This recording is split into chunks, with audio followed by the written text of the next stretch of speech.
قیامت کی نشانیوں کو بزرگوں نے دو حصوں میں تقسیم کیا ہے، علامات صغرا، علامات کبرا۔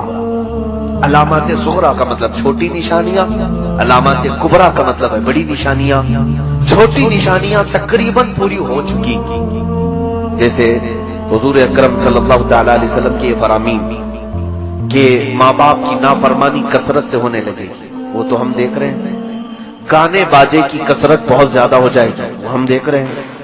حضور اکرم صلی اللہ تعالی علیہ وسلم نے یہ بھی فرمایا قیامت کے قریب امانتیں ضائع کر دی جائیں گی، امانتیں ضائع کر دی جائیں گی، یعنی خیانت کرنے والوں کا بہت زیادہ دور دورہ ہو جائے گا، وہ بھی ہم دیکھ رہے ہیں۔ جس کے پاس مال رکھو وہ کھا جائے، خیانت کرے۔ پھر اللہ کے حبیب صلی اللہ علیہ وسلم نے فرمایا دین کے معاملات نااہلوں کے ہاتھ میں آ جائیں گے۔ جاہل جو ہے بڑی بڑی کمپنیاں چلا رہے ہیں، جاہل جو ہے مدرسے چلا رہے ہیں، جاہل جو ہے یونیورسٹیاں چلا رہے ہیں، مسجدیں چلا رہے ہیں، نااہلوں کے ہاتھ میں یہ سارے کام آ جائیں گے۔ یہ بھی حدیث پاک میں تھا، وہ ظاہر ہو گئی۔ مسجدیں بہت بڑی بڑی بنا دی جائیں گی لیکن عبادت کرنے والے نہیں رہیں گے، یہ علامت تو صاف نظر آ رہی ہے۔ مسجدیں سجا دی جائیں گی، خوب زیب و زینت ہوگی لیکن عبادت کم ہوگی، یہ علامت حضور کی۔ تو یہ جو چھوٹی علامات ہیں یہ میں گنا رہا ہوں۔ یہ فرمایا حضور اکرم صلی اللہ علیہ وسلم نے کہ زنا عام ہو جائے گا، ایسے لوگ زنا کریں گے جیسے جانور راستوں پر کرتے ہیں۔ وہ آج یورپین کنٹریز میں آپ جا کر کے دیکھیں تو وہاں کوئی عیب نہیں، اور آپ تو یہاں ایک تہذیب والے شہر میں رہتے ہیں، میں ممبئی شہر میں رہتا ہوں، وہاں تو ہم ٹرینوں میں سفر کرتے ہوئے بھی کتراتے ہیں کہ ہمارے سامنے اگر کوئی جوڑا چپکا ہوا ہو تو ہم اسے دیکھ بھی نہیں سکتے اور بول بھی نہیں سکتے۔ اتنی آزادی ہے کہ آج حریت آزادی کے نام پر ہر چیز کر لی گئی، بلکہ اب تو ہندوستان اس ڈگر پر آ گیا کہ یہاں پر گےازم کو بھی لیگل قرار دیا جا رہا ہے۔ مرد مرد کی شادی ہو سکتی ہے، عورت عورت کی شادی ہو سکتی ہے۔ ہومو سیکسولیٹی پر قانون بن گیا، 377 یا 70 کچھ تو ہے، پارلیمنٹ ہماری اس پر قانون بنائی۔ یعنی یہ دنیا میں ہم جانوروں کی حد تک آنے کی پوزیشن میں آ جاتے ہیں۔ یہ سب میرے عزیزوں چھوٹی نشانیاں ہیں، چھوٹی نشانیوں میں اور بہت ساری ہیں جو آپ کے سامنے ہیں۔ لوگ غیروں کے طریقوں پر، حضور صلی اللہ تعالی علیہ وسلم کی امت پاک میں ہی جو مسلمان ہیں، حضور اکرم صلی اللہ علیہ وسلم نے ایک حدیث میں فرمایا یوشک ان تداعى علیکم الامم کما تداعى الاکلۃ الى قصعتها۔ قیامت کے قریب تم دیکھو گے کہ میری امت پر ساری دنیا جھپٹ پڑے گی جیسے بھوکا برتن پہ جھپٹتا ہے۔ یہ بھی ہے آج ہر ایک کا ٹارگٹ مسلمان، ہر ایک کا ٹارگٹ اسلام ہے، جتنی بھی قومیں دنیا میں ہیں۔ حضور سے صحابہ نے پوچھا بھی تھا یومئذ نحن من قلۃ یا رسول اللہ، اے اللہ کے رسول کیا آپ کی اس امت پر جو ساری قومیں جھپٹ پڑیں گی کیا ہم تعداد میں بہت تھوڑے ہوں گے، بہت کم ہوں گے؟ یہ حدیث سنیے آپ، حضور صلی اللہ علیہ وسلم فرماتے ہیں وَلَكِنَّكُمْ كَثِيرُونَ غُثَاءً كَغُثَاءِ الْبَحْرِ، فرماتے نہیں تمہاری تعداد تو بہت زیادہ ہوگی لیکن تمہاری حیثیت سمندر کے جھاگ کی طرح ہوگی۔ سمندر کا جھاگ ہوا آنے سے اڑ جائے گا، پیوریٹی نہیں باقی رہے گی، اخلاص نہیں ہوگا، ایمان نہیں ہوگا۔ کروڑوں کی تعداد میں ہیں لیکن سب ڈرے ہوئے سہمے ہوئے ہوں گے، یہ بھی قیامت کی علامت ہے۔ اور حضور اکرم صلی اللہ تعالی علیہ وسلم فرماتے ہیں وَلَيَقْذِفَنَّ اللَّهُ عَلَى قُلُوبِكُمْ الْوَهْنَ، تمہارے دلوں پر اللہ رب العزت وہن ڈال دے گا، وہن۔ صحابہ نے پوچھا مل وہن یا رسول اللہ، وہن کسے کہتے ہیں؟ حضور صلی اللہ علیہ وسلم فرماتے ہیں آج اللہ رب العزت نے میرا خوف اور میرا رعب کافروں پر ڈال رکھا ہے، یہاں تک کہ میں 500 میل دور ہوں تو بھی اللہ ہمارا رعب کافروں پر ڈال رکھتا ہے۔ لیکن ایک وقت ایسا آئے گا کہ میری امت کے دلوں پر کفار کا رعب ڈال دے گا۔ آج ہے کہ نہیں ہے؟ ہر کوئی ڈرا ہوا ہے۔ حضور صلی اللہ تعالی علیہ وسلم کی بات حق ہے۔ حضور نے فرمایا ایک وقت ایسا آئے گا کہ تمہارے دلوں پر کفار و مشرکین کا خوف اور ان کا رعب ڈال دیا جائے گا۔ صحابہ نے پھر پوچھا ایسا کیوں ہوگا کہ ہمارے دلوں پر؟ حضور نے فرمایا دو چیزیں جب ان کے اندر آ جائیں، حب الدنیا و کراہیت الموت، جب دنیا بہت زیادہ ان کو پیاری لگنے لگے، صرف دنیا دنیا دنیا، اور پھر موت سے یہ ڈرنے لگ جائیں، تو یہ دو چیزیں جس وقت میری امت میں آ جائیں، اللہ تعالیٰ ان کے دلوں پر کافروں کا خوف ڈال دے گا، ان کا رعب پیدا کر دے گا۔ شاید یہ دو چیزیں ہمارے دلوں میں آئی گئی ہیں، ہر ایک کو اپنا کچھ بنانا ہے، سیلفش ہے ہم، ہر ایک کو صرف اپنی دنیا بنانی ہے، اور اس کے بعد پھر کوئی مرنا نہیں چاہتا ہم میں سے۔ ارے میاں، مسلمان کے لیے تو موت بڑی نعمت کی چیز ہے کہ اللہ سے ملاقات ہوتی ہے۔ الموت جسر یوصل الحبیب الی الحبیب، موت ایک برج کا نام ہے، ایک حبیب کو دوسرے حبیب سے ملا دیتی۔ بہرحال یہ تھی چھوٹی علامتیں، اب جو بڑی علامتیں ہیں جو اب تک ظاہر نہیں ہوئی، اس میں سے چند حضور اکرم صلی اللہ تعالی علیہ وسلم نے فرمایا تم قیامت کے قریب دیکھو گے عیسیٰ ابن مریم آسمان سے نازل ہوں گے۔ عیسیٰ علیہ السلام جو آسمانوں پر اٹھائے گئے ہیں، یہ عیسائیوں کا عقیدہ ہے کہ ان کو صلیب پر چڑھا دیا گیا، ان کو پھانسی دی گئی، اسی لیے بیچارے کراس کا نشان پہنتے ہیں، آج بھی ان کو لٹکا کر کے گھومتے ہیں، جبکہ قرآن کہتا ہے وَلَٰكِن شُبِّهَ لَهُمْ وَمَا قَتَلُوهُ وَمَا صَلَبُوهُ وَلَٰكِن شُبِّهَ لَهُمْ۔ اللہ فرماتا ہے نہ ہی یہودیوں نے عیسیٰ کو قتل کیا ہے اور نہ ہی پھانسی دی ہے، بلکہ ان کو شبہ میں ڈال دیا گیا ہے۔ عیسیٰ علیہ السلام کو آسمانوں پر اٹھایا گیا، اب بھی موجود ہیں وہ، اب وہ قیامت کے قریب آسمان سے نیچے آئیں گے زمین پر۔ یہ بڑی نشانی ہے قیامت کی، بڑی نشانی، یہ قیامت کے بہت قریب آئیں گے، لیکن یہ ضرور ہے کہ حضور صلی اللہ تعالی علیہ وسلم کے امتی بن کر کے زندگی گزاریں گے، اب ان کی شریعت نہیں رہے گی، حضور کے امتی بن کر کے زندگی گزاریں گے۔ بڑی علامات میں یہ بھی ہے، حضور اکرم صلی اللہ تعالی علیہ وسلم نے فرمایا کہ تم دیکھو گے یاجوج ماجوج نکلیں گے۔ لوگوں کے دماغ میں یہ ہے کہ یاجوج ماجوج یہ دو آدمی ہوں گے اور یہ پورے لوگوں کو ڈرائیں گے، دو آدمی نہیں، یاجوج ماجوج کی تعداد جانتے ہیں آپ؟ بیان کیا ہے مفسرین نے کہ پورے دنیا میں جتنے انسان ہیں اس کے 10 گنا زیادہ جنات ہیں، 10 گنا زیادہ جنات کی تعداد ہے، اور جتنے جنات ہیں اس سے 10 گنا زیادہ یاجوج ماجوج کی تعداد ہے۔ اتنی بڑی فوج ہے یہ، اور یہ چھوٹ جائے گی، کسی جگہ ان کو قید کیا گیا ہے اور یہ زمین پر آئیں گے، بلکہ وہ زمین میں کسی حصے پر ہیں اب بھی، حدیثوں میں اس کا ہے۔ میرا ٹاپک یاجوج ماجوج نہیں ہے، مختصر میں بتا رہا ہوں کہ وہ آئیں گے، پوری زمین میں فساد مچائیں گے، ہر چیز کھا جائیں گے، لوگوں کی کھیتیاں چر جائیں گے، سامان کھا جائیں گے، پھر ان کو اللہ تبارک و تعالیٰ ایک بیماری میں مبتلا کرے گا اور سارے مر جائیں گے۔ یہ حدیث میں ہے، بڑی نشانی یہ اب تک آئی نہیں ہے۔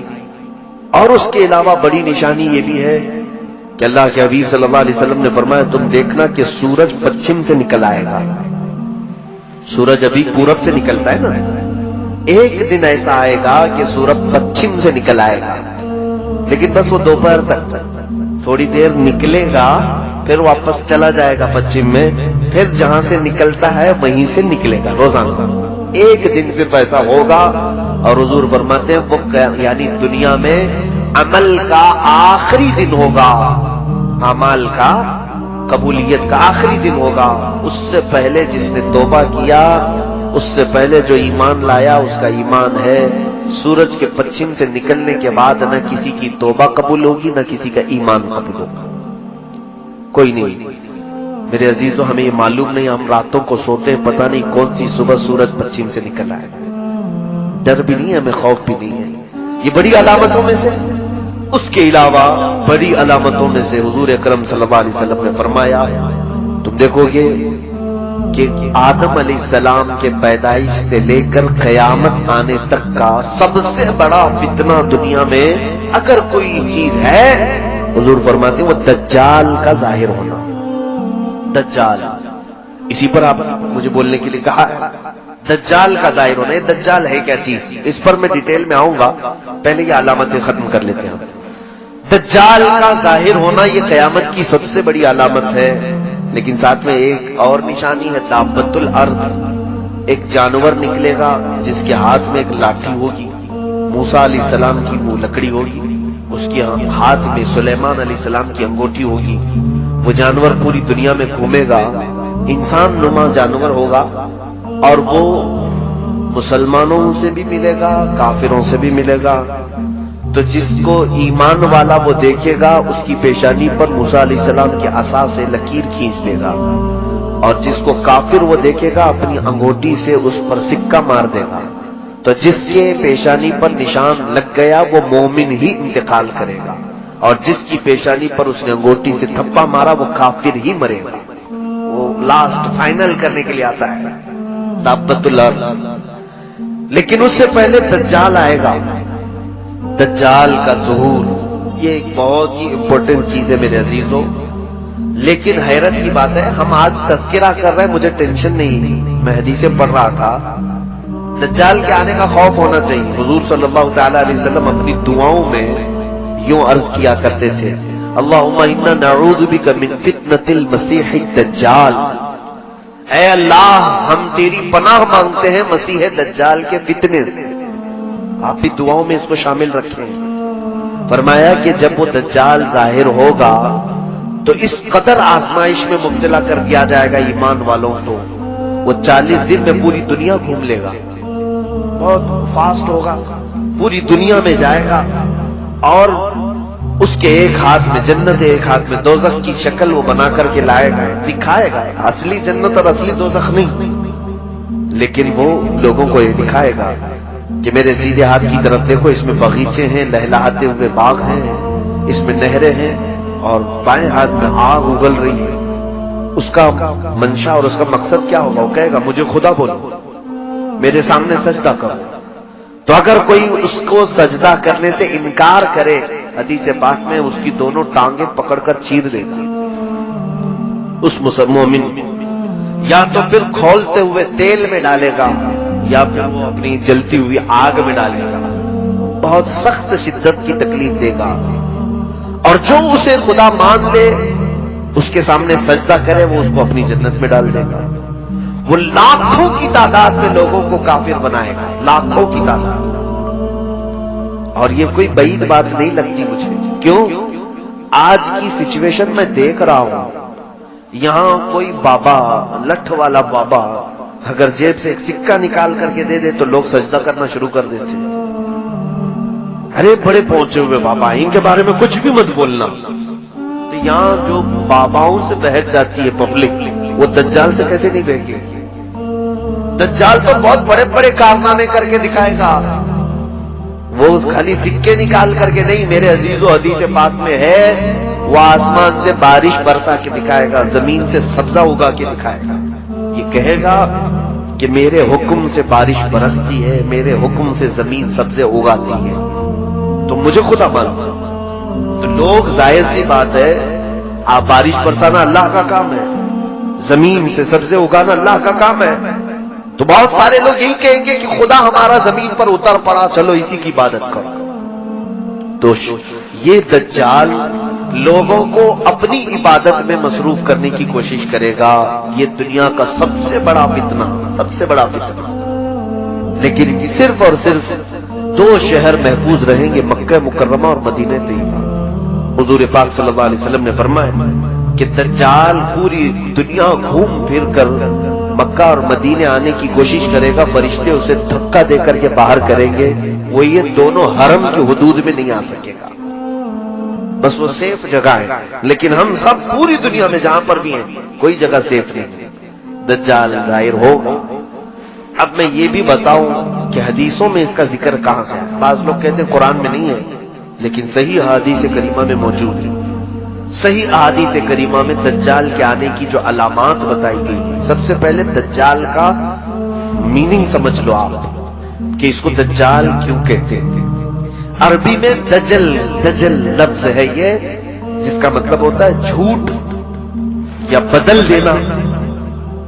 گدھے کے اوپر آپ نے شیر کی کھال ڈالی تو اس کو کہتے ہیں دجل، یہ فریب کیا ہے، اندر کچھ اور ہے، اوپر کچھ اور دکھا رہا ہے۔ تلبیس یہ دجل ہے، اور دجل کا مبالغے کا صیغہ ہے دجال، بہت زیادہ جھوٹ بولنے والا، بہت زیادہ جھوٹ بولنے والا، اور ساتھ میں اس کو مسیح دجال کہتے ہیں۔ حدیث پاک میں بھی مسیح کا لفظ آیا ہے۔ مسیح جو ہے، مسیح کے کئی معنی ہیں عربک ڈکشنری میں۔ ایک معنی یہ ہے کہ ہاتھ پھیرنے والا، ایک معنی ہے شفا دینے والا، ایک معنی ہے کہ لوگوں کو دعا کرنے والا، عافیت دلانے والا، ایک معنی یہ بھی ہے کہ جھوٹ بولنے والا۔ مسیح کے کئی معنی ہیں، لیکن اب میں آپ کو بتاؤں مسیح دجال کون ہوگا، کیسا ہوگا، کب آئے گا۔ 3 پوائنٹ پر آپ مجھ سے بات سنیں، اور اس کے آنے سے پہلے کیا ہو گئے، چوتھا پوائنٹ ہے، اور وہ بہت ضروری ہے۔ دجال، حضور صلی اللہ تعالی علیہ وسلم نے فرمایا وہ ایک آنکھ کا ہے، کانا دجال۔ بعض لوگ اس تشویش میں مبتلا ہیں، کچھ لوگ مجھے کہنے لگے اسرائیل میں ایک آنکھ کا بچہ پیدا ہوا ہے، اس کی فوٹو بہت وائرل ہو رہی تھی، کہا کہ دجال پیدا ہو گیا، دجال پیدا ہو گیا۔ تو سوال میرے پاس یہ آیا کہ دجال پیدا ہوگا یا کہیں سے نکلے گا؟ حدیث پاک ہے ابو داؤد شریف کی، دجال پیدا نہیں ہوگا، وہ آلریڈی ابھی ہے، کسی جزیرے میں ہے۔ حضور پاک صلی اللہ تعالیٰ علیہ وسلم ایک دن مسجد نبوی شریف میں تاخیر سے عشاء کی نماز پر آئے۔ یہ حدیث حضرت فاطمہ بنت قیس رضی اللہ تعالیٰ عنہا سے مروی ہے، اور یہ حدیث غالباً مسلم شریف یا ابو داؤد شریف ہے، لیکن سیاہ ستہ میں حدیث موجود ہے۔ حضور تاخیر سے آئے، صحابہ نے پوچھا یا رسول اللہ صلی اللہ علیہ وسلم عشاء میں اتنی تاخیر سے آپ تشریف لائے؟ کہا ہاں، مجھے تمیم داری کی بات نے روک لیا تھا۔ تمیم داری پہلے ایک عیسائی عالم تھے، بعد میں مسلمان ہوئے، صحابی ہیں۔ ان کا ایک بڑا لمبا واقعہ ہے، آپ اس کو سن لینا علماء کرام سے، میرے پاس اتنا وقت نہیں ہے۔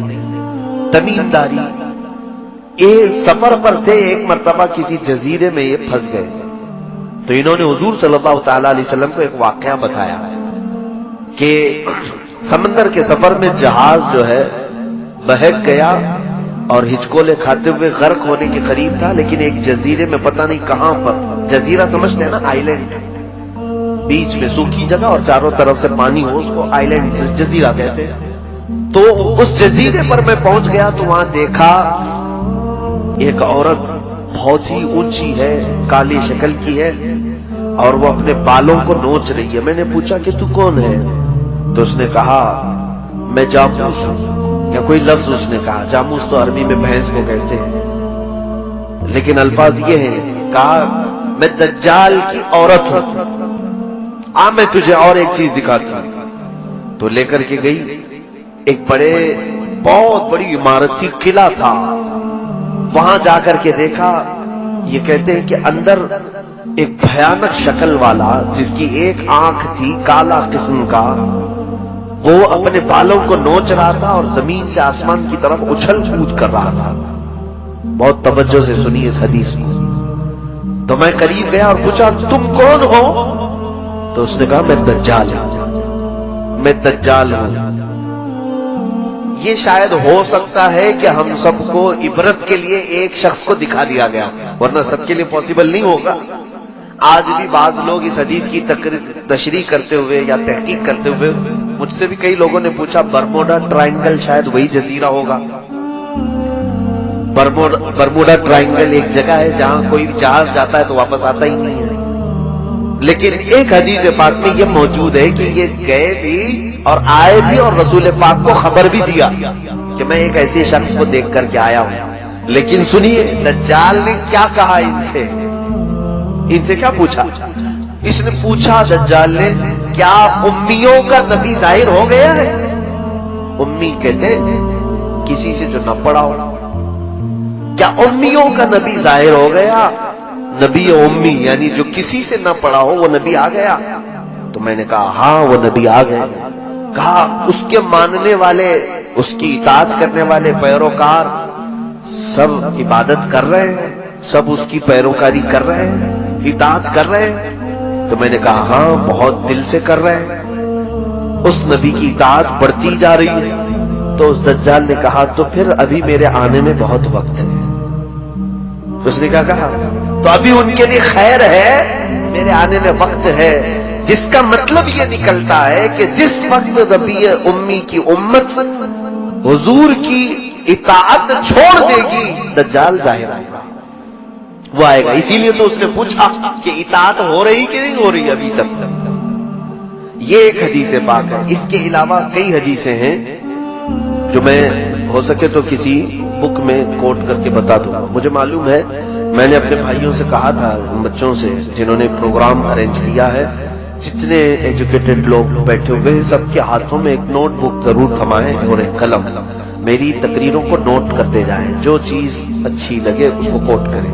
دیکھیں یہ روایتی جلسہ نہیں ہے، آپ جو راتوں میں چلا چلی والے جلسے کرتے ہیں، میں ایک چاہتا ہوں کہ کوئی بیداری اور آپ کے اندر علم کی ایک طلب اور تشنگی اور بڑھتی جائے اور کچھ فائدہ لے کر کے جائیں۔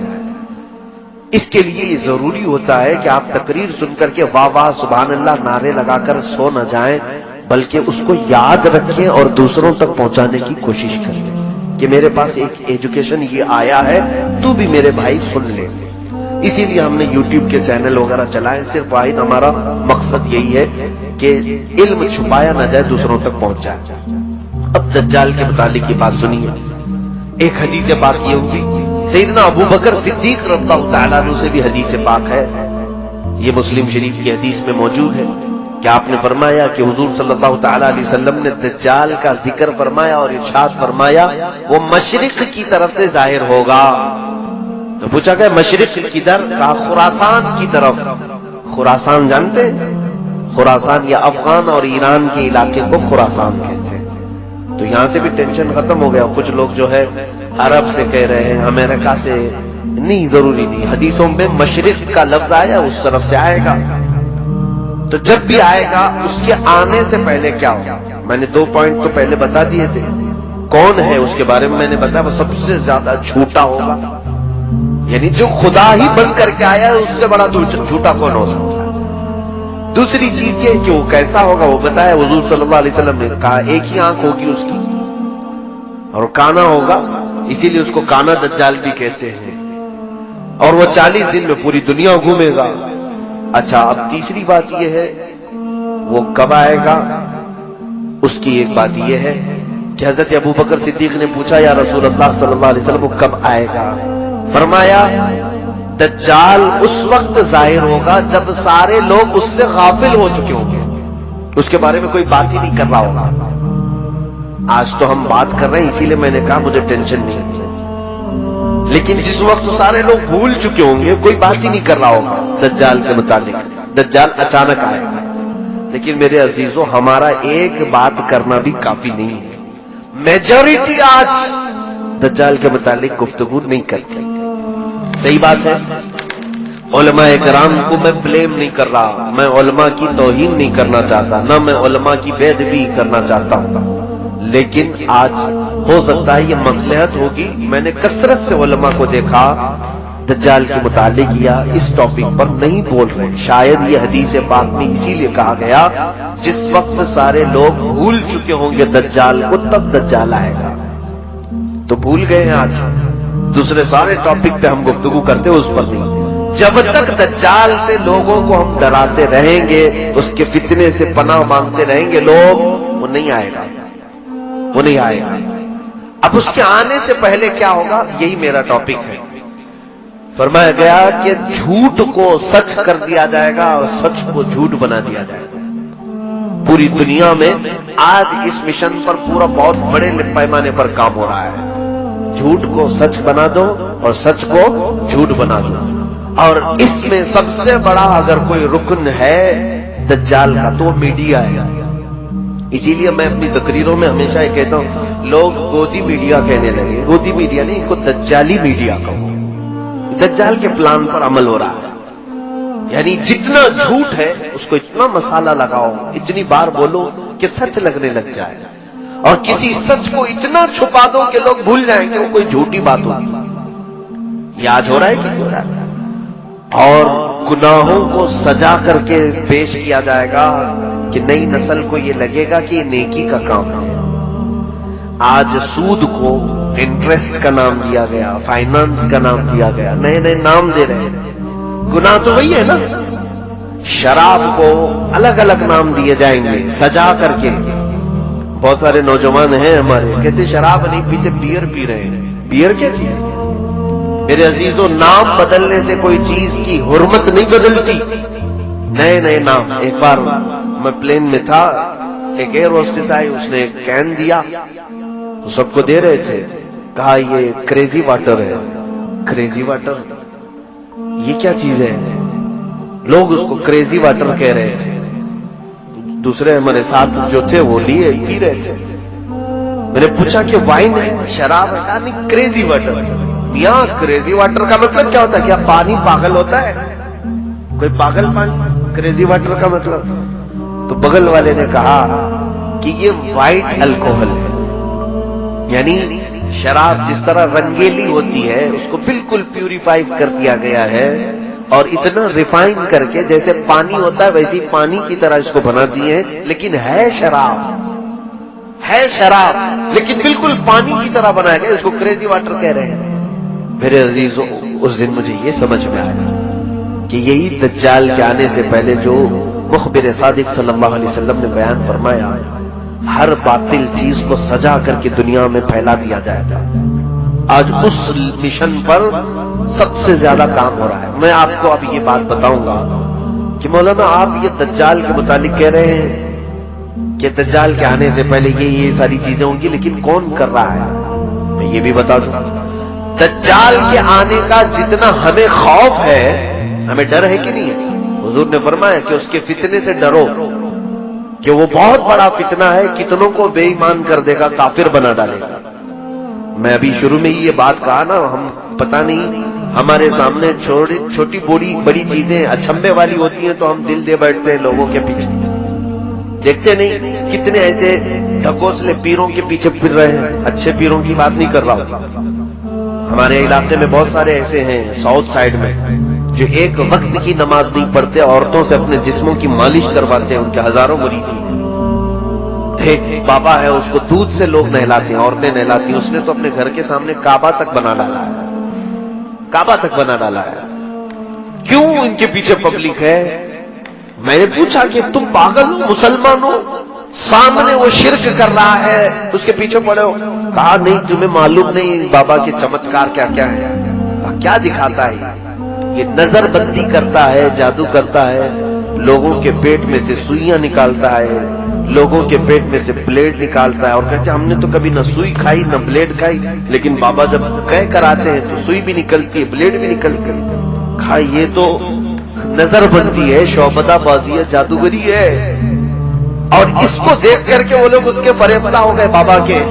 اسی دن مجھے یہ بات یاد آئی, اس بابا نے تو خالی اتنا ہی دکھایا, جب دجال بارش برسا کے دکھا دے گا, سبزہ اگا کر کے دکھا دے گا, تب تو یہ قوم تو اس کو اللہ ہی کہنے لگ جائے گی, اس کو تو خدا مان بیٹھے گی. اسی لیے دجال پوری دنیا کا سب سے بڑا فتنہ ہے جو حضور نے فرمایا. اب اندازہ کیجیے آپ, رسول کریم صلی اللہ تعالی علیہ وسلم جس کے فتنے سے پناہ مانگتے ہو, وہ فتنہ کتنا بڑا ہوگا. نبی آخر الزمان صلی اللہ علیہ وسلم خود دعا کرتے تھے, اے اللہ مجھے دجال کے فتنے سے بچا. وہ کتنا بڑا فتنہ ہوگا. اس لیے ہم لوگوں کو ہلکے میں نہیں لینا ہے اس کو. اچھا, میں جو بات کہہ رہا تھا, ہم جتنا اس کے فتنے سے ڈرتے ہیں, دنیا میں ایک قوم ایسی ہے جو اس کا شدت سے انتظار کر رہے ہیں. دجال کو وہ بہت زیادہ چاہتے ہیں, بہت زیادہ محبت کرتے ہیں, اور اس کے آنے کے لیے جانے کیا کیا کر رہے ہیں. ہم ڈر رہے ہیں نا, ہم تو اس کے فتنے سے ڈرے. دنیا میں ایک قوم ہے جو دجال کے آنے کا انتظار کر رہی ہے, وہ یہودی قوم ہے, جیوز جو ہیں, یہودی اسرائیلی. میں اس کو کھل کر کے بول رہا ہوں. ایک بات مجھے معلوم ہے, میرے استاد مصر میں انہوں نے بتایا بھی تھا کہ یہودی اس وقت دنیا میں اتنے منصوبے بناتے ہیں, اور ان کے خلاف جو بولتا ہے اس کو یا تو مار ڈالتے ہیں, یا اس کے خلاف ایسی سازشیں رچتے ہیں کہ وہ بند ہو جائے, قید ہو جائے, یا تو پھر اسے خرید لیتے ہیں. یہ تو میں تقریباً 10 سال سے بول رہا ہوں. مجھے اس بات کا خوف نہیں ہے. جس وقت تک اللہ نے زبان رکھی ہے, میں امت محمدیہ کو حضور کی امانت سپرد کر کے رہوں گا. جب اللہ کو منظور ہو وہ میری زبان بند کرا دے، اور رب تبارک و تعالیٰ کے چاہے بغیر کچھ نہیں ہوتا۔ اس بات کو سن کر کے چلے۔ اگر کسی کو سننے میں اور محفل میں بیٹھنے سے ڈر لگتا ہے کہ یہ کوئی ہارر ٹاپک ہے تو خدا حافظ کہہ سکتے ہیں، اپنے بستر پہ جا بھی سکتے ہیں، میری طرف سے کوئی زور زبردستی نہیں ہے بیٹھنے کی۔ لیکن اگر کسی کو کچھ نالج لینا ہے تو بیٹھ سکتے ہیں۔ دجال کے متعلق سب سے زیادہ اگر کسی کو انتظار ہے تو یہودیوں کا، اسرائیل کو۔ اب ان کی کتابوں میں ان کے بڑے لوگوں نے لکھا ہے کہ دجال اس وقت تک نہیں آئے گا جب تک اسلام اور مسلمانوں کو رسول سے دور نہیں کر دیا جائے گا۔ سب سے اہم چیز ہے یہ۔ ان کو کیا چاہیے؟ دجال چاہیے۔ اور دجال کے آنے کے لیے دروازہ کیا ہے؟ پوری دنیا کے مسلمان اپنے نبی سے دور ہوں، کیونکہ دجال نے بھی اس حدیث میں نے بتایا نا، پوچھا نا تمیم داری سے کہ وہ آخری نبی آ گئے تو انہوں نے کہا آ گئے۔ اس نے پوچھا کیا ان کی امت ان کی اطاعت کر رہی ہے؟ تو انہوں نے کہا اطاعت کر رہی ہے۔ تو دجال نے کیا کہا؟ ابھی میرے آنے کا وقت نہیں۔ اب ان کو دجال چاہیے، کیوں؟ یہ کہتے ہیں ہمارا وہ مسیحا ہے۔ دجال کے آنے کے لیے روزانہ صبح اور شام میں دعائیں ہوتی ہیں اسرائیل میں، روزانہ دعائیں ہوتی ہیں، اور وہ اس لیے دعا کرتے ہیں کہ وہ ہمارا مسیحا ہے، ہمیں تکلیفوں سے نجات دے گا، ہماری پوری دنیا میں حکومت قائم کرے گا، ہمیں موت سے بھی بچائے گا۔ ایک بات یہ بھی یاد رکھ لیں کہ دنیا میں سب سے زیادہ موت سے ڈرنے والی قوم یہودی ہے۔ وہ مرنا نہیں چاہتے کوئی بھی، وہ موت سے بہت ڈرتے ہیں۔ اسی لیے ان کا آپس میں جو ایک دوسرے کو سلام بھی جو کرتے ہیں، ہم السلام علیکم کہتے ہیں، ان کا سلام ہے ذی ہزار سال۔ فارسی میں یہ ہے ذی ہزار سال، تفسیر میں لکھا ہوا ہے یہودی آپس میں ایک دوسرے کو سلام بھی کرتے ہیں تو یوں کہتے ہیں جیو ہزار سال، جیو ہزار سال۔ قرآن میں پہلے پارے میں اللہ نے فرمایا ہے لو یعمر الف سنۃ وما هو بمزحزحہ، یعنی اگر ان کو 1000 سال کی عمر بھی دے دی جائے تب بھی وہ مرنا پسند نہیں کرتے۔ اور اللہ تعالیٰ نے ان کے رد میں جتنی آیتیں نازل فرمائی، یہ کہتے ہیں ہم اللہ کے بیٹے ہیں، ہم اللہ کے محبوب ہیں۔ پوری دنیا کیچڑ سے بنائی گئی ہے اور ہم کو جنت کی مٹی سے بنایا گیا ہے۔ پوری دنیا کو جانوروں کے پخانے سے زیادہ گندی چیز سے بنایا گیا ہے، اور ہم شعب اللہ المختار ہیں، اللہ کی پسندیدہ قوم ہے۔ کون کہتا ہے؟ یہود، جیوس۔ یہ مٹھی بھر قوم ہے، انہوں نے جو عقیدے بنا رکھے ہیں وہ یہ ہے کہ دنیا کی سب سے افضل ترین قوم ہم ہیں، ہمارا یہ حق ہے دنیا میں، ہر چیز پر ہمارا قابو ہونا چاہیے، اقتدار ہمارا ہونا چاہیے۔ یہ قوم ایسی ہے، یہ پوری دنیا میں کہتے تھے وقالت الیہود نحن ابناء اللہ واحباؤہ۔ قرآن میں اللہ نے فرمایا یہ کہتے ہیں ہم اللہ کے بیٹے ہیں، ہم اللہ کے محبوب لوگ ہیں، سب سے زیادہ پیارے ہیں۔ تو اللہ نے ان کے رد میں آیت نازل فرمائی، جانتے ہیں اے محبوب ان کو کہہ دو، جو محبوب ہوتا ہے وہ محب سے ملنا چاہتا ہے کہ نہیں چاہتا ہے؟ ملنا چاہتا ہے کہ نہیں؟ یہ کہہ رہے ہم اللہ کے محبوب ہیں تو ان سے کہہ دیں ذرا موت کی تمنا کریں تاکہ تمہارے محبوب سے مل لو۔ اور اللہ فرماتا وَلَن يَتَمَنَّوْهُ أَبَدًا، ہرگز یہ تمنا بھی نہیں کریں گے مرنے کی۔ جھوٹ بولتے ہیں، اللہ کے تم محبوب ہو تو پھر مرنے کی تمنا کیوں نہیں کرتے؟ جو محبوب ہوتا ہے وہ چاہتا ہے کب میں دنیا سے جاؤں میرے مولا سے ملاقات کروں۔ تو یہاں پر یہ قوم ایسی ہے جو مرنا نہیں چاہتی۔ جو امپورٹنٹ بات ہے وہ میں آپ کو بتا دوں، بہت زیادہ مسئلہ پھیلانے سے کوئی مطلب نہیں ہوگا، کل خلاصہ ملا کر کے میں آپ کو بتا دوں کہ دنیا میں اتنا اتھل پتل یہ کیوں مچائیں گا۔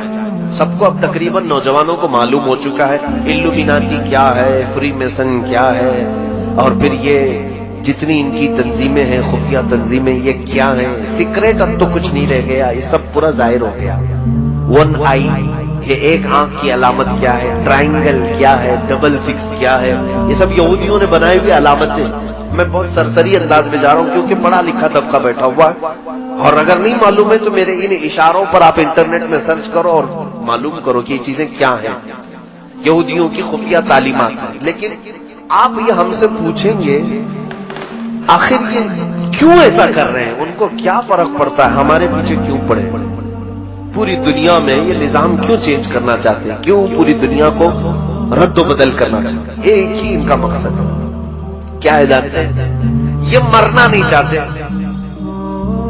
موت ان کو پسند نہیں ہے، اور یہ ہمیشہ جینا چاہتے ہیں۔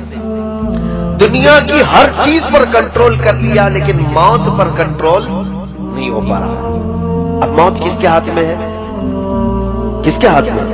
اللہ رب العزت۔ ان کو بھی معلوم ہے، ان کو بھی معلوم ہے موت اللہ کی طرف سے آ رہی ہے، تو کیوں نہ ہم ڈائریکٹ اس اللہ کو ہی ختم کر دیں، معاذ اللہ رب العالمین۔ یہ پلاننگ ہے، اور یہ میں کہہ نہیں رہا ہوں، آلریڈی یہ پہلے ہو چکا ہے۔ ایک ڈاکٹر ہے، میں نام ذکر نہیں کر رہا ہوں، وہ عیسائیوں کے بڑے ماہر محقق ہیں، انہوں نے بھی اس چیز کی تحقیق میں لکھا ہے کہ پہلے کے دور میں نمرود کی جب حکومت تھی تب بھی یہ یہودی تھے، تو ان لوگوں نے کیا کیا تھا، نمرود جو بادشاہ ہے اس نے ایک بہت بڑا محل بنایا تھا۔ نمرود بھی بہت لمبی عمر تک جیا، بہت بڑی طاقت تھی، وہ خدا کہلاتا تھا اپنے آپ کو، لوگوں سے سجدے کرواتا تھا، لیکن اب اس کو بھی ایک ہی ٹینشن تھا، کیا؟ موت کا، مر جاؤں تو سارا خدا ختم، سڑ گیا۔ اس کو بھی موت نہیں چاہیے تھی۔ اس نے کیا سوچا، پوری دنیا پر میرا کنٹرول، پورے دو لوگ میرے سجدہ کر رہے ہیں، تو کیوں نہ میں پوری پبلک کو ملا کر کے فوج بنا لوں اور اس خدا سے لڑ لوں۔ ایک بار ٹرائی کر کے دیکھتے ہیں، اس خدا کو مار کے گرا دیں گے تو پھر اب موت حیات سب ہمارے ہاتھ میں آ جائے گی۔ یہ پلاننگ اس وقت اس نے کیا تھا، یہ ہماری کتابوں میں نہیں ہے لیکن پرانی دوسری مقدسات میں موجود ہے۔ تو اب اس نے ایک بہت بڑا ورلڈ ٹاور بنایا تھا، اس زمانے کا بہت اونچا ایک محل بنایا، عمارت بنایا، اور دنیا بھر کے سارے لوگوں کو ایک جگہ جمع کیا، سب کی زبان ایک بنایا، کہا لینگویج الگ الگ نہیں ہونی چاہیے، سب کی ایک ہی زبان، آپس میں سارے لوگ میرے وفادار، اور سب کو ٹریننگ دیا کہ خدا کے ساتھ لڑنا ہے، سب کو خدا کا باغی بنا دیا سب کو، اور سارے جوش میں، اور اتنی بلند عمارت بنائے۔ پوچھا کہ کیوں بنا رہے ہو؟ کہا اس پر چڑھ کر کے آسمانوں میں جاؤں گا، اس سے جنگ کروں گا خدا کو اور اس کو گرا دوں گا، میرے پاس پوری دنیا کی پبلک بھی ہے۔ نشے میں چور آدمی کہاں تک سوچتا ہے، سیاست بہت گندی چیز ہو جاتی ہے کبھی کبھار، آدمی خدا بننے کی کوشش کر ڈالتا ہے اور خدا کو مارنے کی کوشش کرتا ہے، معاذ اللہ رب العالمین۔ تو اس نے یہ پلان بنایا، اور یہ غالباً انجیل میں ہے، بہت پہلے میں نے پڑھا تھا۔ اس نے عمارت بنایا اور اوپر چڑھا بھی، پوری پبلک کو کہا کہ تم میرے ساتھ رہو گے، سب کی لینگویج ایک ہی، تم میری حمایت کرو گے، میری فوج میں رہو گے، اور میں اب خدا سے جنگ کر رہا ہوں، ایک بار اگر میں نے اس کو مار دیا تو تم میں سے سب کو میں نے ہمیشہ ہمیشہ کی زندگی دینی ہے، ٹینشن مت لینا۔ کسی کو 2000 سال چاہیے لکھوا لو، میں 2000 سال دے دوں گا، کسی کو 5000 سال چاہیے میں دے دوں گا۔ تو سارے لوگ بہت شوق میں تھے کہ مرنا ہی نہیں ہے، چلو یہ ایک کام کر کے دیکھ لیتے ہیں۔ اب جب وہ اوپر چڑھا تو اب دیکھیے مقدسات جو کتابیں ہیں وہ کہتی ہیں اللہ رب العزت نے اپنے فرشتوں میں سے ایک فرشتے کو فرمایا کہ آؤ، میرے بندوں میں سے ایک بندے نے بڑی بلند عمارت بنائی ہے، چلو ذرا دیکھ لیں۔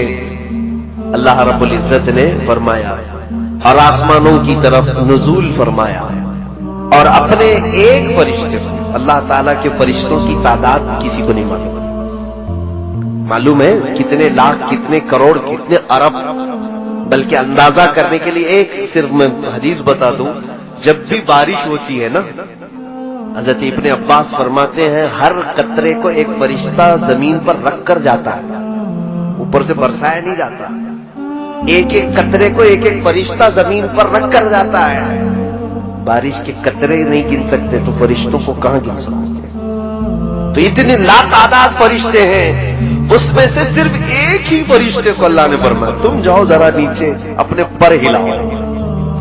وہ فرشتہ نیچے آیا، جبرائیل کو نہیں بھیجا، میکائیل کو نہیں، اسرائیل کو نہیں، بڑے مقام والے فرشتے، ایک فرشتے کو بھیجا، اور وہ فرشتہ نیچے زمین پر آیا، اس نے صرف اپنے پر ہلایا تھا کہ یہ پوری دنیا غرق ہو گئی، اس کا سارا محل ڈھہ گیا، نمرود تباہ ہو گیا.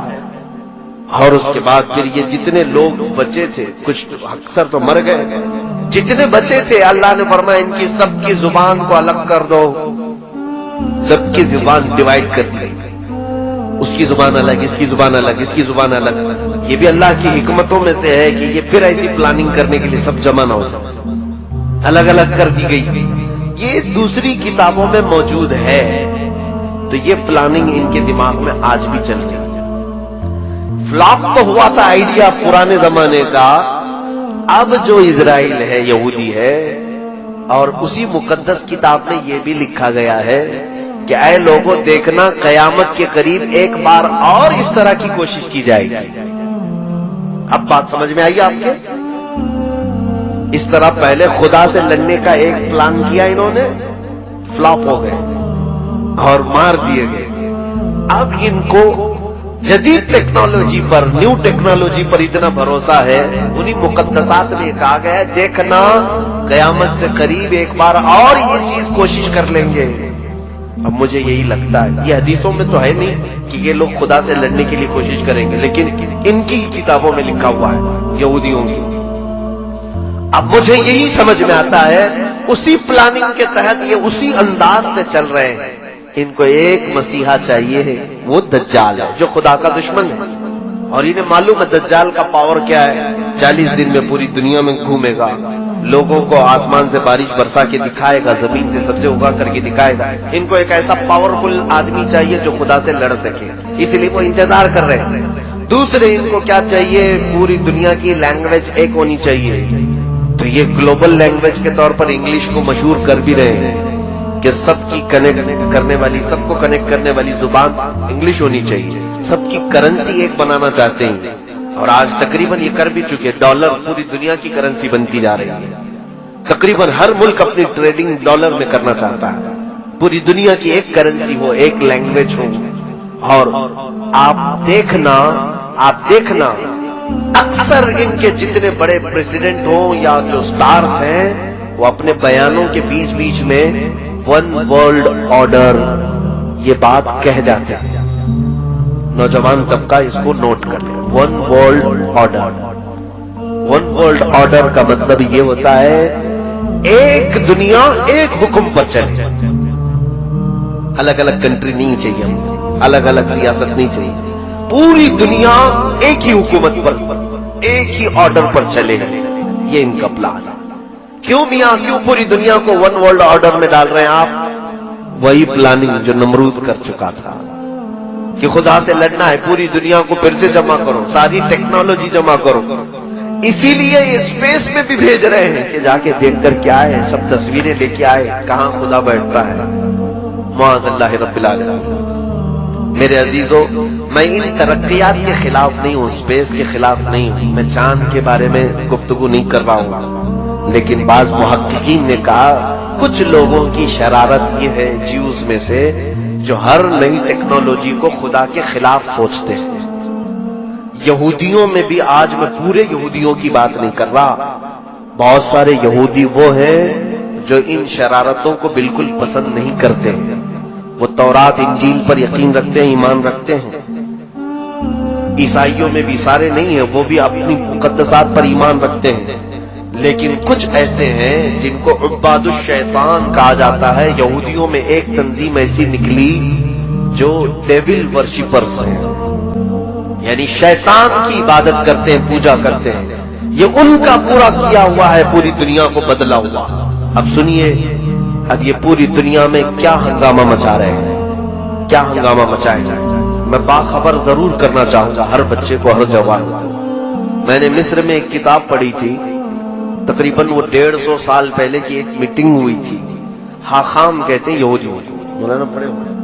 حاخام، یہ یہودیوں کے بڑے حکیم جو ہوتے ہیں ان کو حاخام کہتے ہیں. انہوں نے ایک میٹنگ لی اور اپنے حکیم سے یہودیوں نے پوچھا کہ ہم لڑکیوں کو ننگا تو کرنے کی پوری کوشش کرتے ہیں، لیکن مسلمان لڑکیاں ننگی نہیں ہوتی جلدی، یہ جلدی اپنا لباس اتار کر کے باہر آتی نہیں. ہم نے تقریباً دنیا کو ننگا کرنے کی کوشش کرنا ہے. تو اس حکیم نے 150 سال پہلے کی بات بتا رہا ہوں، کیا مشورہ دیا جانتے ہیں؟ اس نے کہا تھا کہ لوگوں تمہیں فطرت معلوم نہیں انسان کی، عورتوں کی فطرت یہ ہے کہ بچپن میں ان کو جیسا پہنایا جاتا ہے جوانی میں ویسی ہی پہنتی ہیں۔ اگر کوئی بچی بچپن سے دوپٹہ پہنتی ہو اور فل کپڑے پہنتی ہو، اچانک 16 سال کی عمر میں اس بچی کو آپ آدھے کپڑے پہننے کے لیے کہیں، نہیں پہن پائے گی، شرم و حیا زیادہ ہوتی ہے۔ آپ ہی کی بات لے لیں، ابھی آپ پینٹ شرٹ پہن رہے ہیں، فل کپڑے پہن رہے ہیں، اچانک آپ کو کہتے ہیں چڈی پہنو اور ہاف بنیان پہن کے باہر آؤ، شرم لگے گی کہ نہیں لگے گی؟ حیا مانے ہوتے ہیں۔ جو فل کپڑے پہنتا ہے وہ ہاف کپڑے میں جلدی نہیں آتا۔ ہاں، جس کی بچپن سے ہی ہاف کپڑے میں رکھ دیا جائے، وہ 16 سال کیا، 20 سال کیا، 40 سال کیا، وہ ننگا گھومنے میں اسے کبھی شرم نہیں آتی۔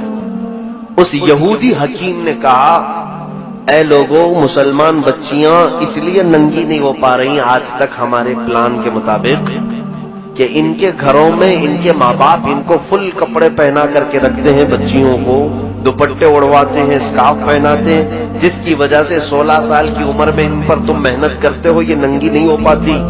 کہا کیا کریں؟ اس یہودی عالم نے کہا، ان کی بچیوں کے کپڑے ہاف بنانا شروع کرو، بچیوں کے اوپر محنت کرو، بڑی عورتوں پر نہیں، 16 سال 17 سال کی عمر کی بچیوں پر نہیں، چھوٹی بچیوں پر محنت کرو۔ میں نے یہ ایک عبارت پڑھی تھی، اس کے بعد آج تک میں دیکھ رہا ہوں مارکیٹ میں جب ہم لباس خریدنے کے لیے جاتے ہیں اپنی چھوٹی بچیوں کے، بہت کم ایسا لباس ملتا ہے جس میں فل سلیوز ہوتے ہیں، ہاف کپڑے کے بچیوں کو ہم سب پہنا رہے کہ نہیں پہنا رہے؟ اور ہم تو اگر کسی کو کہیں تو کہے گا کیا مولانا ابھی سے پردہ فرض ہو گیا؟ 2 سال کی بچی ہے، 3 سال کی بچی ہے، کیا ابھی سے ہم اس کو برقع پہنا دیں، نقاب پہنا دیں؟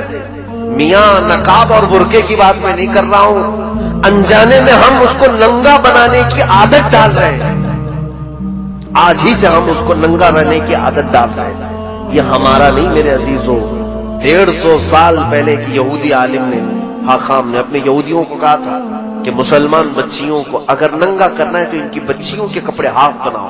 جاؤ آج مارکیٹ میں دیکھ لینا، آپ مارکیٹ میں دیکھو آج کپڑے تو ایسے ہم پہنا رہے ہیں۔ اکثر مسلمانوں کو ہم نے دیکھا کہ وہ دکان میں جا کر کے یہ پوچھتے ہیں کہ ویسٹرن سٹائل کے کپڑے چاہیے بچیوں کے، اور ان کے لیے الگ سے کپڑے دکان والے دیتے بھی ہیں کہ اسکرٹ ہونی چاہیے چھوٹا سا، اور بچیوں کو کندھے شولڈر دکھ رہے ہوں، ان کے جسم کے اعضاء ظاہر ہو رہے ہوں۔ اور وہ بچی جوان جب ہوتی ہے تو فل کپڑوں میں اپنے آپ کو انکمفرٹیبل محسوس کرتی ہے۔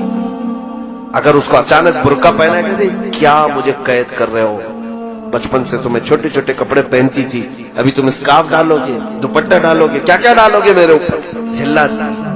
اور ان بچیوں کو ہم نے دیکھا ہے جن کی بچپن سے ہم نے تربیت اچھے ماحول میں رکھی، وہ بڑی ہونے کے وقت میاں ایسا ہے کہ وہ دوپٹے اپنے پورے جسموں پر ڈال کر کے رکھتی، صرف سر پر نہیں بلکہ کوئی حصہ ان کا جھلکنے نہیں دیتی، وہ حیا بہت زیادہ ہوتی۔ اس پلان کے ہم شکار ہو گئے، ہمارے لباس میں بے ترتیبی جو آئی ہے یہی دجالی منصوبوں کے تحت ہوا ہے۔ یہود جو پوری دنیا کو بے آبرو، ایک ایسی قوم دیکھنا چاہتے ہیں جو خدا سے دور ہو، اللہ تعالیٰ نے جو کہا ہے اس کا مخالف ہو، رسول جو چاہتے ہیں اس کے خلاف۔ اس مشن کے تحت ایک دو نہیں میرے عزیزوں، ہزاروں کام ہو گئے، گنانے کے لیے میرے پاس اتنا وقت نہیں ہے۔ شارٹ میں چلوں، اگر کپڑوں کو دیکھا جائے تو ہمارے کپڑے چھین لیے گئے، لباس بدل دیا گیا۔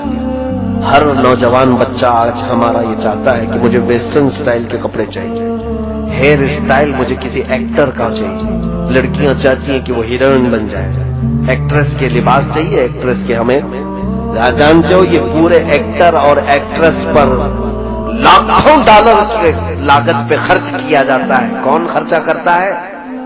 ان کے اوپر پورے جیوز یہودی خرچ کرتے ہیں کہ یہ سٹار ہیں، یہ ماڈل ہیں، ان کو کپڑے پہناؤ اور پوری دنیا کو دکھاؤ، ان کے ذریعے سے پوری دنیا وہی کپڑے پہنے گی جو یہ پہنے گی۔ آپ کو معلوم نہیں ہے بڑے بڑے سٹار الومیناتی ہیں، اب تو وہ اعلان کر رہے ہیں ہم الومیناتی ہیں۔ الومیناتی یہ یہودیوں کی تنظیم ہے جو صرف اسی مشن پر کام کرتی ہے کہ وہ سٹار بن کر کے لوگوں کو اپنی طرف راغب کریں، میرے عزیزوں ایک وقت ایسا آئے گا کہ اگر سب کے سامنے کچرا کھائیں گے تو ان کے فین ایسے ہیں وہ کچرا بھی کھا لیں گے، ان کو نشے کے عادی بنا دیں گے. ان پر بڑی لاگت کا خرچہ ہوتا ہے اسٹارز پر کہ پوری دنیا کے ماحول کو یہ چینج کرنے والے ہیں. یو کے، یو ایس اے، یہاں پر سب ایکٹر اور ایکٹریس نہیں، وہاں پر سنگرز جو ہے ان کی بڑی ویلیو ہے. کوئی بڑا سنگر ہو اس پر لاکھوں خرچہ کیا جاتا ہے. فٹ بال پلیئرز جتنے ہیں ان کے اوپر بہت ڈالر کے خرچ ہوتے ہیں کیونکہ ان کے لاکھوں کی تعداد میں فینس ہوتے ہیں، ان کو دیکھنے والی ایک بڑی دنیا ہوتی ہے. آپ دیکھیں کسی بھی ایکٹر کی آپ ہسٹری نکال کر کے دیکھیں، اس کے فالوورز کتنے ملینز میں ہیں، کسی کے بلین میں ہیں. ایک وہ عمل کرے گا تو پورے ملین لوگ اس کے فالوورز عمل کرنے لگ جائیں گے. یہودیوں نے بہت آسانی سے اپنے معاملات دوسروں تک پہنچانے کے لیے پوری دنیا کے کریم طبقے کو چوائس کیا ہے. یہ تھے لباس کی بات. اور جب انہوں نے یہ پڑھا ہے حدیثوں میں، ایک بات یاد رکھیں کہ ہم سے زیادہ حدیثیں وہ پڑھتے ہیں.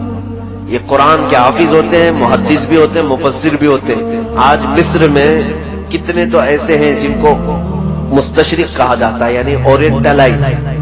یہ لوگ یہودی ہیں اور اسلامی تعلیمات کے ماہر ہوتے ہیں، یونیورسٹی میں پڑھا رہے ہیں. کائرو یونیورسٹی میں میری خود ملاقات تھی ایک ڈاکٹر سے جو اسلامی شریعت کی کتابیں پڑھاتا ہے، یہودی عالم. یہ ہم سے زیادہ پڑھتے ہیں.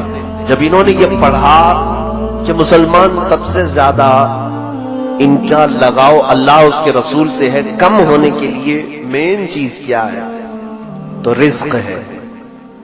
ہمارا سارا معاملہ رزق پر چلتا ہے. اگر رزق اچھا ہے تو دعائیں بھی پہنچتی ہیں، عبادتیں بھی پہنچتی ہیں. اور رزق خراب ہو گیا تو سارا ہمارا کنیکشن کٹ گیا، ختم ہو گیا. ہماری دعائیں اجابت سے نہیں ٹکراتی، ہماری عبادتیں قبول نہیں ہوتی. تو رزق پر ایسا عمل کیا گیا ہے، ایسا کہ پوری دنیا میں آج دیکھیں چند سالوں کے بعد حلال کھانا ہمارے لیے مشکل ہو جائے گا. حلال کھانا مشکل ہے. بہت کم ایسے لوگ ہیں جو بچ پائے ہیں حرام سے، ورنہ تو پورا ایک طبقہ. عرب والے تو پورے کے پورے مبتلا ہیں. ان کے گھر گھر پر KFC اور میکڈونلڈ، سب ہوئے، نہ جانے کتنی ایسی فوڈ کی کمپنیاں پہنچی ہوئی. کئی ایسی کمپنیاں ہیں جو پورک بناتی ہیں، کئی ایسی کمپنیاں ہیں جو علل اعلان بیچتی ہیں کہ ہمارے ہاں خنزیر کا گوشت بکتا ہے. خود ممبئی میں ایک مسلمان پیزا کا ایک ہوٹل چلاتا ہے، مسلمان ہے. اس کے پاس دونوں سیکشن ہیں، پیزا نان ویج اور ویج کا. نان ویج کے پیزے میں اس نے خنزیر کا گوشت ملا کر کے بیچتا ہے. اور اس سے سوال بھی کیا گیا تو کہتا ہے یہ تو آپ کی چوائس ہے، چاہے تو آپ کھائیں نہیں تو نہ کھائیں، میں زبردستی تھوڑی نہ بیچ رہا ہوں. میرے عزیزوں کھانے کی چیزوں کو اتنا بدل دیا گیا، اسی لیے میں کہتا ہوں اپنا ٹیسٹ بدل لو. بہت زیادہ زبان کو لذتوں کا عادی مت بنانا ورنہ حرام چلا جائے گا پیٹ میں. اور پھر ہمارے ہندوستان میں کیا چھوڑا گیا، ہر اناج کو، ہر چیز کو کبھی گائے کا پیشاب ملا کر کے، کبھی پتہ نہیں کیا کیا ملا کر کے. کمپنیاں نہیں آئی ہمارے ہاں. کوئی چاکلیٹ نہیں چھوڑا انہوں نے حرام چیزوں کے ملانے سے کہ بچے چاکلیٹ کھائیں اور اس میں پتہ نہیں کن کن جانوروں کی چربیاں ملائی گئی. ہزار یہ کہتے ہیں کہ حلال ہے حلال ہے، لیکن ان کی نیت میں کھوٹ ہے.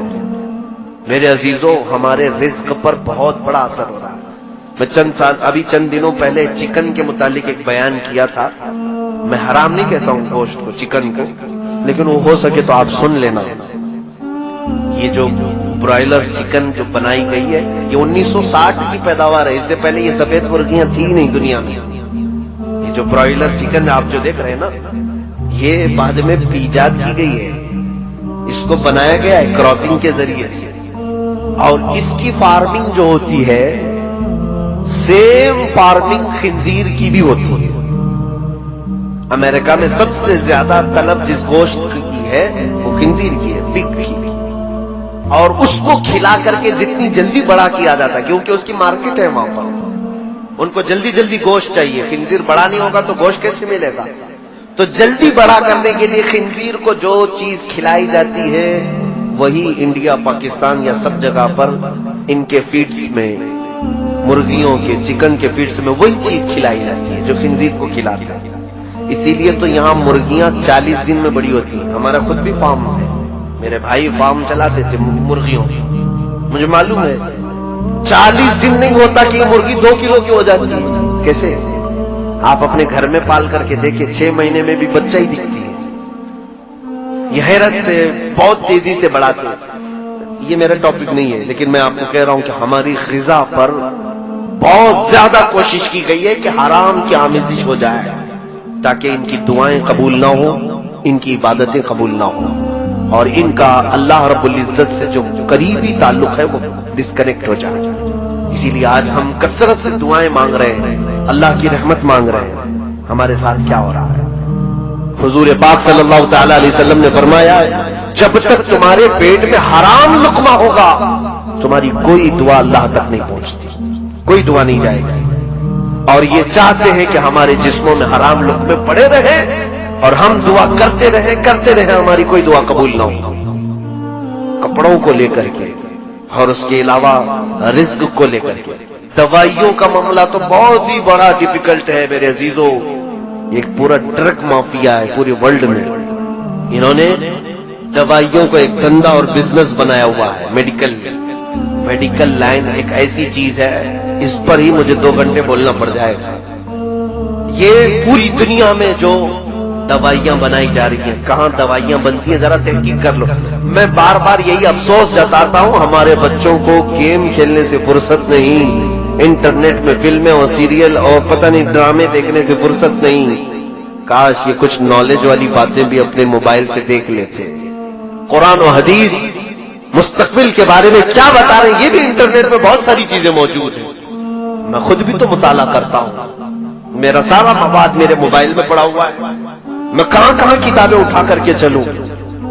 تاریخ کی جتنی کتابیں میں نے پڑھی ہیں میرے انٹرنیٹ موبائل سے پڑھی ہیں, اکثر کتابیں. یہ ہمارا طبقہ کیوں نہیں پڑھتا آج؟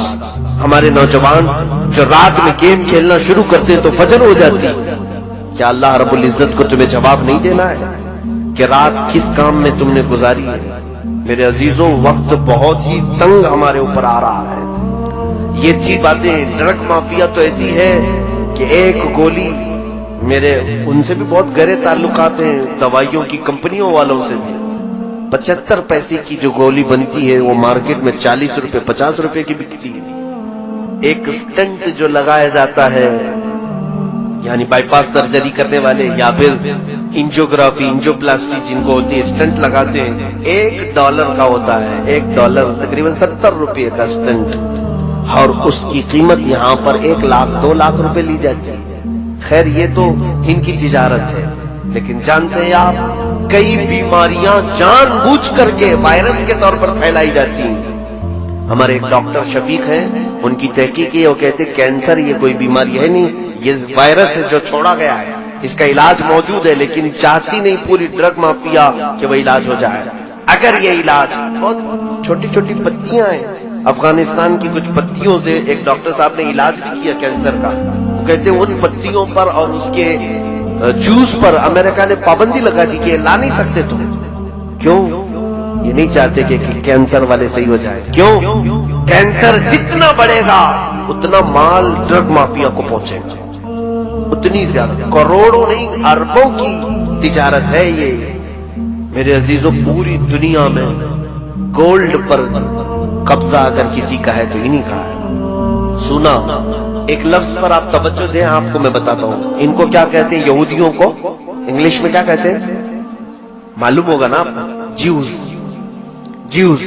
اور دنیا میں آپ دیکھنا سونے کی گولڈ کی جو بھی دکان ہے اس کو کیا کہتے ہیں؟ جیولری. کیا کہتے ہیں؟ جیولری. یہ جیوز کا لفظ جیولری کے اندر ساتھ میں رکھا جاتا ہے. وہ یہ تمہیں احساس دینا چاہتے ہیں کہ سونے پر صرف ہمارا حق ہے, سونے پر صرف ہمارا حق ہے. اور یہ بھی آپ کو میں بتاؤں کہ ان کی پلاننگ کہ پوری دنیا میں سونے اور چاندی کو یہ قبضہ کریں گے اور یہ جو بولیں گے وہ کرنسی چلے گی. آج دیکھیں یہ کرنسی کا معاملہ بڑا ڈیفیکلٹ ہے. مجھے آج اعلیٰ حضرت فاضل بریلوی کی یاد آتی ہے. سرکار امام احمد رضا خان فاضل بریلوی رضی اللہ تعالیٰ عنہ 100 سال پہلے ہی ایک رسالہ لکھا ہے، کفل الفقیہ الفاہم فی احکام القرطاس والدراہم۔ اس پہلے زمانے میں کرنسی کیا چلتی تھی جانتے ہیں آپ؟ سونے کے سکے، چاندی کے سکے۔ توجہ چاہوں گا، سونے کے سکے، چاندی کے سکے۔ سونے کے سکوں کو دینار کہتے تھے اور چاندی کے سکوں کو درہم کہتے تھے۔ درہم اور دینار چلتے تھے پہلے۔ اب سنیے گا، سونے کا ایک سکہ ہے اور چاندی کا ایک سکہ ہے، اس کی اپنی ایک ویلیو ہے کہ نہیں ہے؟ وہ سونے کا ہے میاں۔ آج اگر ظاہر سی بات ہے کسی بھی سکے پر بادشاہ کی فوٹو ہوگی جو اس وقت بادشاہ چل رہا ہے، چلے بادشاہ ختم ہو گیا، دوسرا بادشاہ آ گیا، کیا وہ سکہ بیکار ہو جائے گا؟ سکہ خراب ہو جائے گا؟ نہیں، صرف فوٹو بدلنا ہے، جاؤ میلٹ کرو، سنان کو دو، وہ میلٹ کر کے دوسرا سکہ بنا دے گا، لیکن اس کی ویلیو ہے کہ نہیں؟ چلے حکومت ختم ہو گئی، جو سکے چل رہے تھے چاندی اور سونے کے، لے جاؤ سب بیچو۔ ارے آپ کو تو کلو کے وزن پر قیمت ملے گی، سونے اور چاندی کی ویلیو ہے کہ نہیں؟ یہ یہودیوں نے پوری دنیا سے سونے اور چاندی کے سکوں کو ہٹا دیا اور اس کی جگہ پر کاغذ کے ٹکڑے لائے۔ کاغذ کے ٹکڑے، پہلے نوٹ تھی نہیں پوری دنیا میں کہیں پر، یہ کاغذ کے ٹکڑوں کو لائے اور اس پر لکھ دیا 1000، تو اب ہم سمجھ رہے ہیں 1000، اس پر لکھ دیا 2000، ہم سمجھ رہے ہیں 2000، جبکہ وہ کاغذ بھی اتنا ہی ہے جتنا نیوز پیپر والا کاغذ ہے، کوئی فرق نہیں ہے پیپر میں۔ ہاں تھوڑا اچھا کاغذ استعمال کرتے ہوں گے، پرنٹ نکال سکتے ہیں آپ، لیکن وہ کاغذ اس کی ویلیو ہے اپنی، وہ تو ابھی ابھی ہمارے سب کو سمجھ میں آ چکی ہوگی۔ 2 سال پہلے صاحب نے اعلان کیا تھا رات میں کہ آج سے 9 بجے کے بعد 1000 اور 500 کے نوٹ کی ویلیو ختم، تو دوسرے دن وہ کیا ہو گئے؟ آج اگر آپ کے جیب میں 1000 روپے کی پرانی نوٹ ہو تو آپ کو مجرم سمجھ کے پکڑ کے لے جائیں گے۔ عزیزو، یہ کرنسی ایسی ہے کہ اس کی اپنی ویلیو نہیں ہے۔ اگر کسی کے پاس اس زمانے کے، چلیے میں کہتا ہوں 1000 کے نوٹ جمع ہیں، بہت سارے ہیں، بھول گئے تھے آپ چینج کرانا، انہوں نے تو ٹائم بھی دیا تھا 2 مہینے کا، چینج کرا لو، بھول گئے تھے، ابھی اب کہیں تھیلی سے نکلا۔ آج کے زمانے میں کہاں لے کے جاؤ گے آپ؟ 1000 کے نوٹ ہیں، کہاں لے کے جاؤ گے؟ RBI بھی نہیں لے رہی ابھی۔ کسی بینک میں جاؤ گے، میرے 1000 کے پرانے نوٹ بدل کے اب 2000 میں دے دو، کہا وہ دروازہ بند ہو گیا، کہا کیا کرے؟ تو بینک کہے کہ جاؤ کسی بنیا کو دے دو، پوڑیا بنائے گا، شکر ڈال کے بیچے گا، اس کے علاوہ تو ان نوٹوں کا کچھ کام نہیں، یا تو آپ کلو کے حساب میں بیچ کے چلے جاؤ۔ لیکن سونے اور چاندی کی کرنسی کے ساتھ ایسا ہو سکتا ہے؟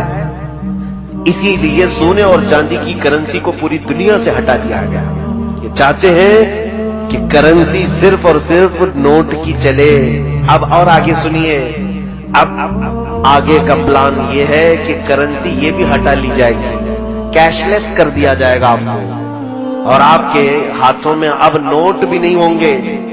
دیکھیں آپ ڈیجیٹل انڈیا کا نعرہ لگتا ہے کہ نہیں لگتا؟ آپ کے پاس پے ٹی ایم ہو، اے ٹی ایم ہو، موبائل سے آن لائن آپ پے کر دیجئے، آن لائن سسٹم چل رہا ہے کہ نہیں؟ اب کوئی بھی پیسے بہت زیادہ لاکھوں کے جیب میں لے کے نہیں گھومتا، بلکہ اب آن لائن ٹرانزیکشن زیادہ ہے، تو کوئی موبائل سے کر دیا یا پھر اے ٹی ایم سے کر دیا۔ اس سے بھی آگے کی بات سنیے آپ، اس سے بھی آگے کی بات، یہاں کوئی بٹ کوئن والے لوگ ہیں کیا؟ بٹ کوئن اگر ہے تو توبہ کر لیں، اس سے باز آ جائیں۔ بٹ کوئن ایک کرنسی ہے جس کو آج تک کسی نے نہیں دیکھا، لیکن اس وقت بہت زیادہ وہ خریدی جا رہی ہے۔ بٹ کوئن یہ مافیا چلا رہے ہیں، اس کو کچھ مجرمین ایک کرنسی چلا رہے ہیں پورے ورلڈ میں، اللیگل ہے یہ، لیکن اس کی قیمت جانتے ہیں؟ ایک بٹ کوئن 12 لاکھ 13 لاکھ کی بکتی ہے آج، اور بیوقوف لوگ خرید بھی رہے ہیں۔ آج خریدا آپ نے 12 لاکھ، کل بیچو تو شاید 13 لاکھ میں بک جائے، تو سوچتے ہیں راتوں رات ہم لاکھوں کما رہے ہیں لوگ آن لائن، لیکن وہ ہاتھ میں نہیں ہوگی آپ کے، وہ کرنسی آپ کیسی دکھتی ہے وہ معلوم نہیں، لیکن آن لائن ہے۔ یہ ان کے منصوبے سنیے۔ ایک حدیث کی طرف آ کر میں اپنی گفتگو کو سمیٹ رہا ہوں، ختم کرنا ہے، آخری بات ہے۔ میں یہ گفتگو رات بھر چلے تو بھی ختم نہیں ہوگی جو ٹاپک انہوں نے دیا ہے. بس میں آپ کو صرف ایک چسکی دے کر کے جا رہا ہوں بس, کہ آپ ایک گھونٹ پی لیں, انشاءاللہ بعد میں پانی پھر سے پلایا جائے گا.